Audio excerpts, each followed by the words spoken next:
Y el huracán Michael aumenta a categoría 3 mientras avanza hacia Estados Unidos. El gobernador de Florida advirtió de su peligrosidad y lo ha calificado de monstruoso. Se espera que toque tierra este miércoles. Donald Trump también alertó del peligro e informó que la Agencia Federal para el Manejo de Emergencias y las autoridades están listas para responder ante su paso. La Casa Blanca ha decretado estado de emergencia y ya se emitieron órdenes de evacuación en al menos 18 condados, habiendo una treintena de albergues. Incluso se hizo un llamado a los ciudadanos a tomar en serio esta alerta. Michael ya está provocando peligrosas marejadas en las playas del noroeste de Florida, donde se teme que sea el huracán más destructivo en décadas. Comerciantes de las costas están protegiendo sus negocios con cortinas de metal. Varios estados están enviando equipos especializados para asistir en la emergencia, que ya ha sido declarada en 35 condados del estado. 120,000 personas en zonas de riesgo tienen orden de evacuar. Incluso los turistas están desalojando los...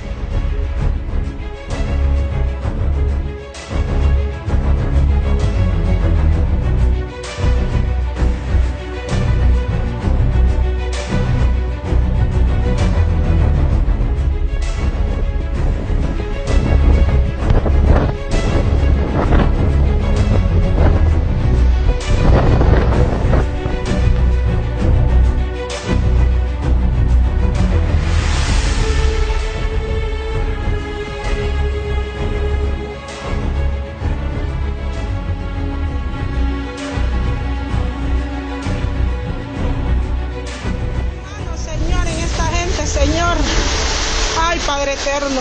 Una mujer hondureña oraba desesperada al ver la fuerza del agua. En este país centroamericano se reportan 7 fallecidos, entre ellos 2 niños, un desaparecido y al menos 6,000 personas afectadas por inundaciones y deslizamientos de tierra. En Nicaragua, las autoridades reportan 5 personas muertas y unas 25,000 afectadas. La mayoría de víctimas fue arrastrada por las fuertes corrientes.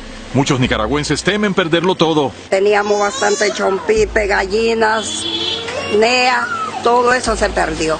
Ya nos hemos aguantado hambre, porque ya y salir y dejar las cosas ahí, los colchones se los han mojado, las camas, en la noche no dormimos. Mientras que en Guatemala, un niño de 11 años murió luego de ser arrastrado por las fuertes corrientes de un río fronterizo con México. También se reportan cientos de evacuados que ya están recibiendo asistencia en varios albergues con víveres y ropa. En Cuba, la isla recibió el impacto de Michael con ráfagas de viento que llegan a las 112 millas por hora y ya se reportan inundaciones. En El Salvador se confirma la muerte de 4 personas que han sido víctimas de las inundaciones, deslizamientos de tierra y caídas de árboles. En Haití, el número de muertos por el terremoto se ha elevado a 17 y la cantidad de heridos ha superado los 300. Tras 2 días de operaciones de búsqueda, las autoridades han pasado a la fase de respuesta al desastre. México es otra nación cuya posición geográfica la hace susceptible a estos fenómenos. Paola Guzmán ha investigado el asunto. Esto que se encuentra a mis espaldas podría parecer algo de una película de ciencia ficción, pero en realidad es un aparato que podría salvarnos la vida ante un desastre natural. Esta es una cápsula antisismos. Se llama K107 y podemos observar en su interior un asiento en donde puede estar una persona y resistir terremotos de gran magnitud. De hecho, sus componentes y cómo está recubierto puede resistir hasta huracanes, incendios, inclusive deslaves. La idea es que la persona se coloque aquí adentro, puede inclusive estar 2 personas y hay de diferentes tamaños también para niños. Esto es muy resistente y puede, como ya lo decía, sobrevivir un terremoto de gran magnitud, que después de que se cumpliera un año de los sismos del 7 y el 19 de septiembre, pues ha generado gran interés entre la comunidad mexicana, por lo que hoy platicaremos con su creador, el ingeniero Reinaldo Vela. Reinaldo, gracias. Si me pudieras comentar un poco cómo nació, cómo creaste esta idea de la cápsula antisismo. El dispositivo K107 surge aproximadamente hace 8 años y la ocurrencia viene por una clase en la UAM Azcapotzalco. El tema fue el futuro gran terremoto de la Ciudad de México, proveniente de la brecha de Guerrero. El dispositivo es totalmente convexo en los polos. Esto a nosotros nos va a permitir garantizar resistencias de impacto por el orden de más de 600 kilonewtons fuerza.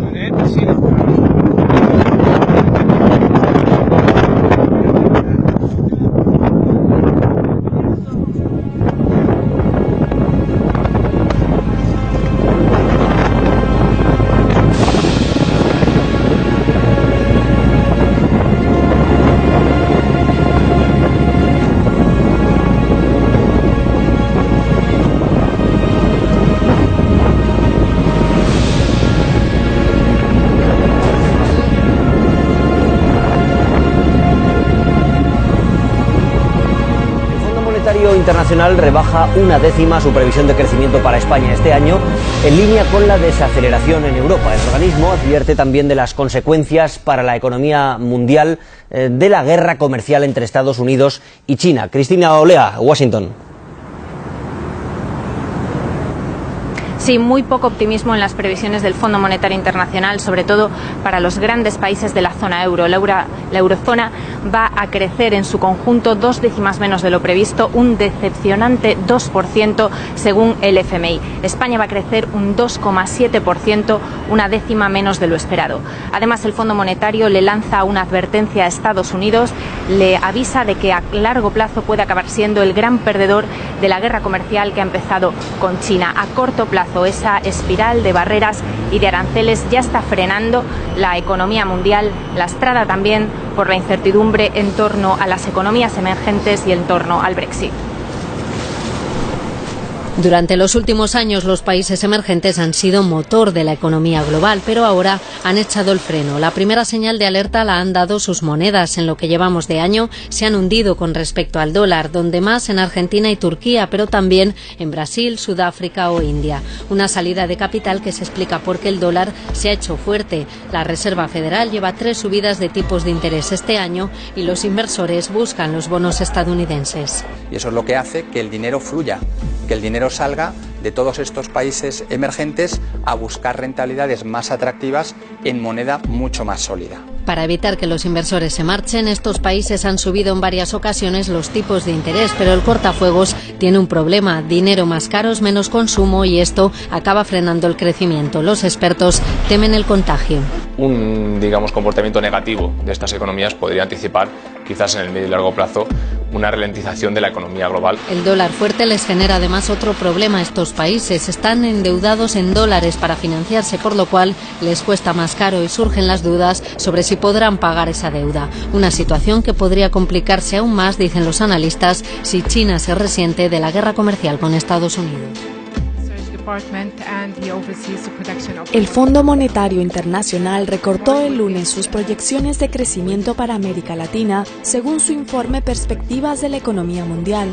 Para este año estima un crecimiento económico de 1,2%, mientras que para 2019 prevé un 2,2%, es decir, 0,4 puntos porcentuales menos de lo que calculó en julio. Para Brasil, la entidad también recortó las proyecciones debido al endurecimiento de las condiciones financieras y al efecto de una huelga de camioneros que paralizó buena parte de la actividad productiva a finales de mayo pasado. La mayor economía latinoamericana salió en 2017 de 2 años de recesión con una expansión del 1%. En Venezuela, golpeada por una severa crisis económica, pronosticó una hiperinflación de 1.300.000% este año y de hasta 10 millones% en 2019. El organismo estimó que esta situación empeorará debido al financiamiento monetario de un déficit a gran escala y a la pérdida de confianza en la moneda. El FMI se mostró más pesimista en sus proyecciones en general, citando entre otras causas la guerra comercial entre Estados Unidos y China.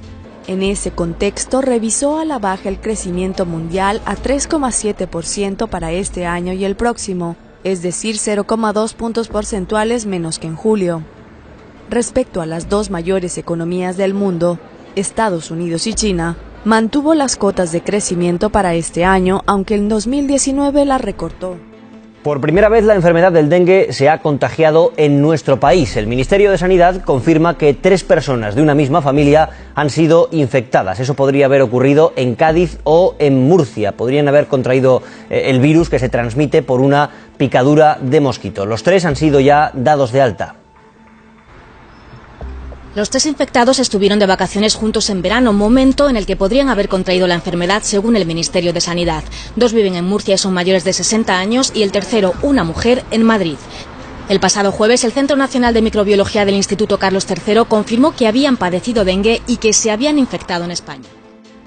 Sí, en cualquier caso, desde luego, la noticia ha sido una sorpresa para el mundo diplomático. Nikki Haley, de 46 años, hija de inmigrantes indios, era una de las voces más sólidas y también una de las pocas voces femeninas de la administración Trump. ¿Cuáles son los motivos de su renuncia? Esa es, desde luego, la pregunta del millón hoy aquí en Estados Unidos. Ella dice que no hay razones personales claras, Se ha comentado que parece que quiso o comentó hace unos meses que quería tomarse un tiempo libre, un tiempo de vacaciones. El caso es que ha dado una rueda de prensa esta mañana con el propio presidente Trump, en la que ha alabado el trabajo de la administración Trump en Naciones Unidas. Ha dicho que quiere convertir la organización, y lo ha hecho bien, en algo mucho más fuerte y mucho más eficiente. Y el propio Trump también ha destacado la labor de Haley, ha dicho que podría trabajar en cualquier otro puesto de la administración si ella quisiera. De todas formas, los analistas hablan de reales diferencias entre ambos. La propia Haley escribió recientemente un artículo en el Washington Post en el que decía que no estaba del todo de acuerdo con Trump, y también parece que se comenta que no estaba demasiado cómoda con el actual responsable de Exteriores, Mike Pompeo. Se habla además de sus aspiraciones políticas y se ha barajado su nombre como posible candidata del Partido Republicano a las presidenciales del 2020, cosa que ella ha rechazado. En cualquier caso, esta renuncia se suma a la larga cadena de ceses y dimisiones en altos cargos de la administración Trump.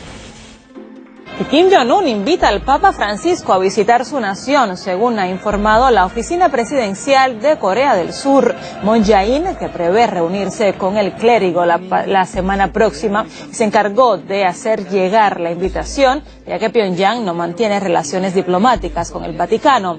De aceptarse, sería el primer viaje de un sumo pontífice a Corea del Norte. Anteriormente, el padre del líder actual también llegó a invitar a Juan Pablo II en el año 2000, pero la visita no se concretó. Jornada clave para el futuro de las emisiones contaminantes de los vehículos.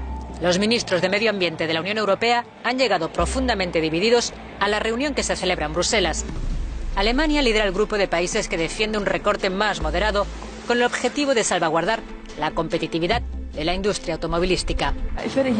Apoyamos una reducción del 30% de las emisiones de dióxido de carbono para los automóviles, tal y como ha propuesto la Comisión Europea.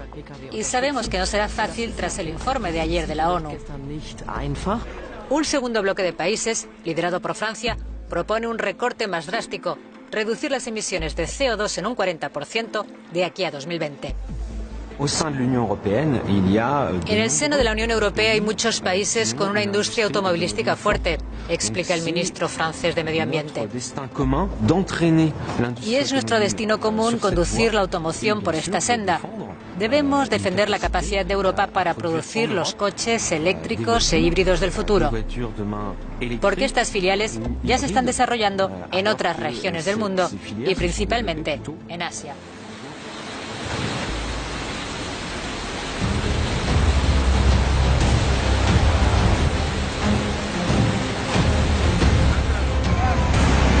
¡Madre mía!